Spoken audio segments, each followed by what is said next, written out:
Саламатсыздарбы, биздин Чалкан медиа каналдын көрөрмандары. Биздин каналга жазылып, акыркы жаңылыктарды угуңуздар.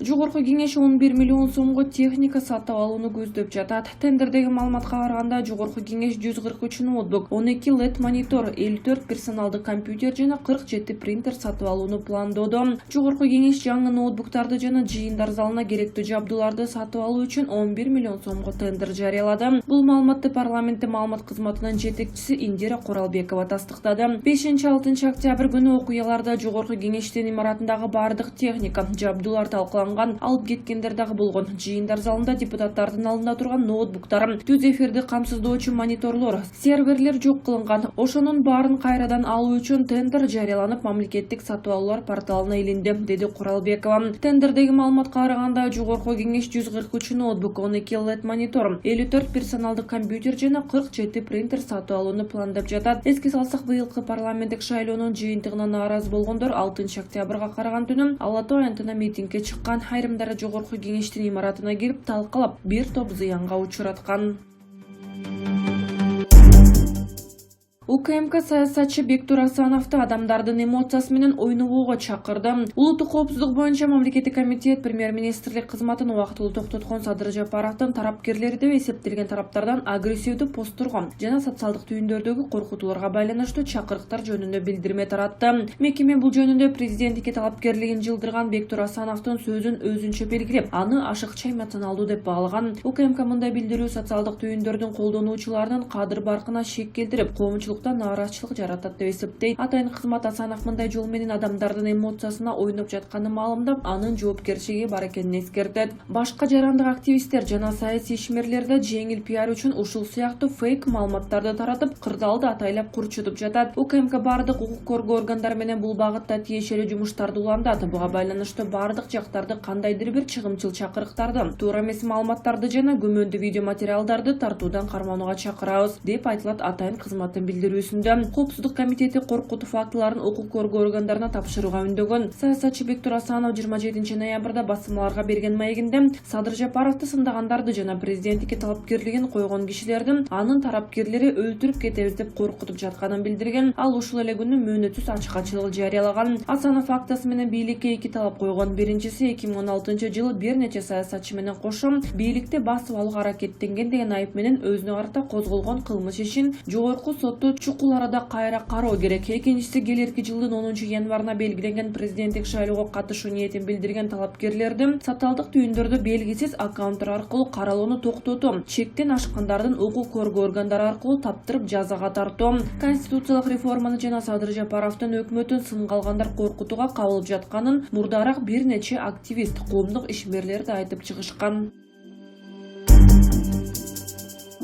5 кредитор Кыргызстандын карызын төлөө мөөнөтүн жылдырып берди. Өлкө бийлиги тышкы карызды тейлөө боюнча бир катар мамлекеттер менен мөөнөттү жылдыруу боюнча сүйлөшүүлөрдү жүргүзүп жатат. Кыргызстандын тышкы карызын тейлөө мөөнөтү жылдыруу боюнча 4 мамлекет менен макулдашуулар болду. Бул тууралуу Спутник Кыргызстан агенттигинин финанс министрлигинен билдиришти. Бүгүнкү күндө 0% чейин менен карыздарды төлөп берүү мөөнөтүн жылдыруу боюнча 5 кредитор менен макулдаштык. Алар Араб Эмираттары, Сауд Аравиясы, Германия жана Түркия деп айтылат билдирүүдө. Пролонгация каражаттын көлөмү 51 миллион долларга жетти. Аны мамлекет 4 жылдын ичинде кутулушу керек. Так 6 кредитор анын ичинен Париж клубунун мүчөлөрү, Франция, Дания, Түштүк Корея жана Япония менен дагы сүйлөшүүлөр уланып жатат. Эске салсак, Кыргызстандын мамлекеттик карызы 4,5 миллиард доллардан жогору. Анын ичинен дээрлик 4 миллиард 200 миллион доллар тышкы карызга туура келет. Сооронбай Жээнбековго жыл аягына чейин 296 000 сом пенсия бөлүнөт. Мөөнөтүнөн мурда кызматын тапшырган президент Сооронбай Жээнбековго 2 ай үчүн 296 миллион сом пенсия бөлүнөт. Финанс министрлигинин берген маалыматына караганда, бул жалпы сумма. Анын ичинде пенсияга жана транспортко канча бөлүнөрүн айта албайбыз. Бул маселе боюнча президенттин жана өкмөттүн аппаратына кайрылуу керек деп жазылат. Садыр Жапаровдун жарлыгы менен Сооронбай Жээнбековго экс-президент макамы берилген. Ал 2017 жылы 15 октябрда президент болуп шайланып, 2020 жылы 15 октябрда мөөнөтүнөн мурда отставкага кетти. Садыр Жапаров кудасын чоң кызматка дайындаганы ачыкталды. 21 октябрда Турусбек Төмөнбаев мамлекеттик каттоо кызматынын алдындагы УНА мамлекеттик мекемесинин директору болуп дайындалды. Дайындоо жөнүндө жарлыкка Садыр Жапаров премьер-министр болуп турганда кол койгон. Буга чейин ал Марат Пирназаровду УНА компаниясынын директорлук кызматынан бошоткон. УНА жетекчиси Турусбек Төмөнбаев Садыр Жапаровдун кудасы болобу же жокпу? Факт чек иликтөө жүргүзүп көрдү. Социалдык тармактарда Турусбек Төмөнбаев Жапаровдун улуу эжелеринин биринин жубайынын тууганы экендиги кабарланган. Турусбек Төмөнбаевдин туугандарынын бири эсеп палатасынын аудитору жана Атамекен партиясынан жогорку кеңештин депутаттыгына талапкер Акылбек Төмөнбаев ал өз баракчасында ЖМКда жарыяланган маегин бөлүштү. Анын айтымында анын Талайбек аттуу агасы болгон, ал каза болуп калган. Эсеп палатасынын сайтында маалымдалган Акылбек Төмөнбаев Ысык Көл облусунун Түп районундагы Кең Суу айылында туулган. Ал эми Тизме порталынын маалыматы боюнча бир тууган Турусбек жана Акылбектер учурда Кең Суу айылындагы номер 3074 шайлоо участкасында каттоодо турушат. Ал ортодо Одноклассники социалдык тармагында Талайбектин балдары Бермет Төмөнбаевтер менен Айжамал Талайбекованын баракчаларын таптык. Белгилей кетсек, Берметтин профилинде Садыр Жапаров байкеси катары көрсөтүлгөн. Ал эми Садыр Жапаровдун бир тууган эжеси Салтанат Жапарова Бермет Төмөнбаеванын сүрөтүнүн алдында комментарий калтырган. 22 ноябрда Айжамал Төмөнбаева өзүнүн эжеси Даркөлдүн үйлөнүү тоюнан түшкөн сүрөтүн Одноклассники баракчасына жарыялады. 2020-жылдын 17 майында Instagram баракчасында Айжамал апасын энелер күнү менен куттуктайт. Бирок Бермет менен Айжамал Төмөнбаевалардын апасынын аты ким? Ачык маалымат булактары билдиргендей, Садыр Жапаровдун 5 кыз, бир туугандары бар. Алардын ичинен улуу эжеси 1966-жылы туулган Райкүл Жапарова жана 1963-жылы туулган Жапарова Акат. Райкүл Жапарова өлкөдөн чыгып кеткени белгилүү. 2020-жылдын 27 майда Кактус Медиа Польша жарандыгын алууну пландап жатканын билдирген. 20 ноябрга карата Тизме порталынан ал жөнүндө эч кандай маалымат таба алган жокпуз. Тизме порталынын маалыматы боюнча Садыр Жапаровдун дагы бир эжеси Жапарова Акат Нуркожоюна Түп районунун Кең Суу айылында жайгашкан номер 3074 участкалык шайлоо комиссиясында катталган.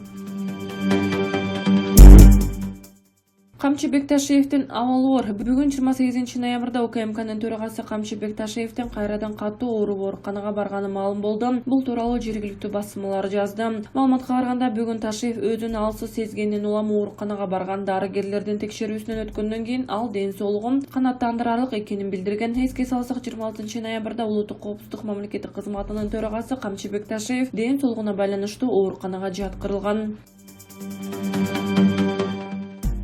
Атамбаевдин сүйлөшүүлөрү жазылган видео боюнча прокуратура териштирүү баштады. Улуттук коопсуздук боюнча мамлекеттик комитеттин тергөө абагынан Алмазбек Атамбаев менен анын жактоочусунун сүйлөшүүлөрү жазылган видео боюнча териштирүү иштери жүрүп жатат. Бул тууралуу репортерго башкы прокуратуранын басма сөз кызматы билдирип, аталган факты жазык кодексинин 320-беренесинин 2-бөлүмү өзү же башка адамдар үчүн пайда алуу же жеке кызыкчылык үчүн жасалган жоосу менен электронный журналга катталганын айтты. Буга чейин жактоочу Замир Жошев Алмазбек Атамбаевдин камакта отурган учурда жашыруун тартылган видео колуна тийгенин кабарлаган. Видео жазылган дискте Жошевке берген адам 6 октябрга караган түнү жогорку кеңешке кирген учурда Сооронбай Жээнбековдун иш бөлмөсүнөн таап алганын айткан.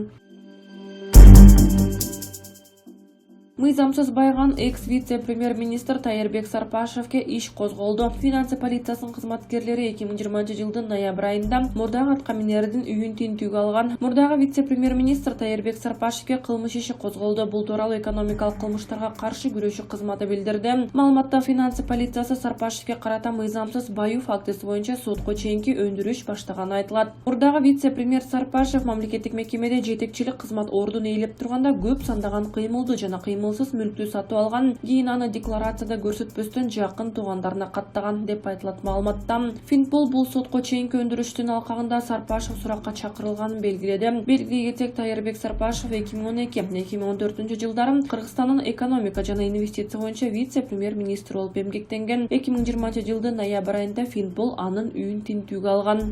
Тергөөгө ылайык 2016 жылы президенттин аппаратынын кызматкерлери, мамлекеттик каттоо кызматынын жетекчилиги, судьялар жана сот тутумунун өкүлдөрү соттун чечимдерин жасалмалап, Максим Бакиевке жакын кишилердин мүлкүн камакка алуу чечимин жокко чыгартышкан. Алар муну менен ГИ ишканасынын кызыкчылыгын көздөшкөн. Сарпашев 2015-2017 жылдары мамлекеттик каттоо кызматынын төрагасы болуп турган.